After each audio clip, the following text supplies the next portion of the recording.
Today's is the most unladylike generation. The successors to Gloria Steinem's outspokenness, Frida Kahlo's self-reflection, and Angela Davis's defiance, Generation Z, which includes anyone born from roughly 1995 to 2005, is also the most gender norm ambivalent, multiculturally tolerant, and ethnically diverse generation.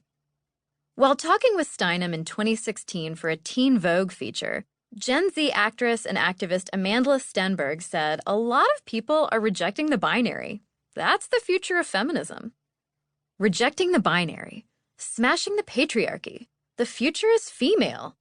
Feminists deserve all the props for excellent catchphrases, but what are we really talking about? What is the backstory to our pithy platforms? Until startlingly recently, the male scientific consensus insisted that what we now call the gender binary didn't stem from nurture, but from nature. From that point of view, femininity and masculinity are biological byproducts.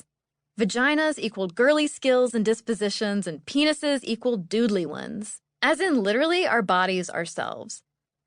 Even suffragists in the mid to late 1800s, aka the first wave of American feminists, bought into this logic, arguing that because women were naturally the more sensitive sex, they would bring a much-needed moral compass to politics and governance. This brand of appealing for equality by relying on positive gender stereotypes, for example, women are better communicators, detail-oriented, and nurturing, is called maternal feminism.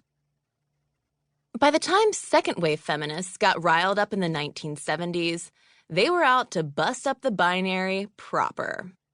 From the gender role-approved traits of submission, nurturance, and sensitivity to the uniforms of high heels, skirts, and bras, the rules seemed decidedly rigged in dudes' favor. A psychologist at Johns Hopkins named John Money, an emerging leader in the fledgling field of sexology, had been making a name for himself with a bold theory that masculinity and femininity were socially conditioned, not biologically ingrained.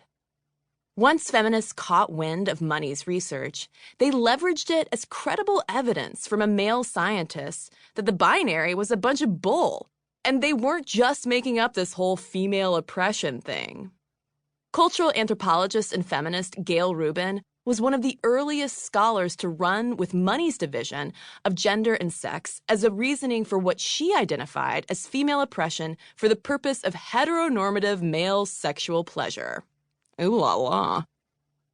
Money's work provided crucial support for the discriminatory roots of women's societal subordination. In women's liberation lingo, gender-related debates over nature and nurture were reframed as essentialist nature versus constructivist nurture. And with that, feminist scholars and lawyers began coining a whole new language of gender equality, gender discrimination, and gender politics, one that we still use today to protest gender typecasting and sexism. Gen X feminists who kicked off the feminist third wave were as much about making culture as breaking it. In the late 1980s, for instance, the Guerrilla Girls Collective began disrupting the Manhattan art world by plastering neighborhoods with provocative posters. One of its most iconic asks, "Do women have to be nude to get into the Met Museum?" was in reference to the collection's bevy of female nudes and scant representation of actual female artists. On the West Coast, Riot Girls were building a feminist punk movement out of zines and all-girl bands like Bikini Kill, Bratmobile, and Slater-Kinney. Women were culturally under attack but weren't supposed to acknowledge it, weren't supposed to resist it, author Sarah Marcus recounts in Girls to the Front, the real story of the Riot Girl Revolution.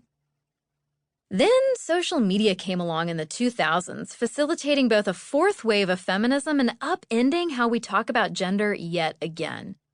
To be clear, people haven't just made up newfangled gender identities because of the internet. Rather, people with atypical gender identities and expressions have been able to find one another online and build communities. Along with the slang abbreves and hashtags birthed on Twitter and Instagram, online communities have similarly shared, translated, and expanded gender-inclusive terminology into mainstream conversations. Rather than recoiling at what we might not understand at first glance, we can approach unfamiliar language as opportunities to learn. It tracks, then, that Gen Z, which was raised on social media, would gravitate toward this new lexicon. Today's gender-neutral generation envisions identities as flexible constellations in a dazzlingly infinite universe. Cisgender, bigender, pangender, and demigender are just a few other stops along the spectrum. According to a 2017 Global Citizenship Survey, for instance, roughly 20% of teens said they don't consider themselves fully male or female. Meanwhile, most American teens, 56%, know someone who prefers gender-neutral pronouns such as they, ze, or here.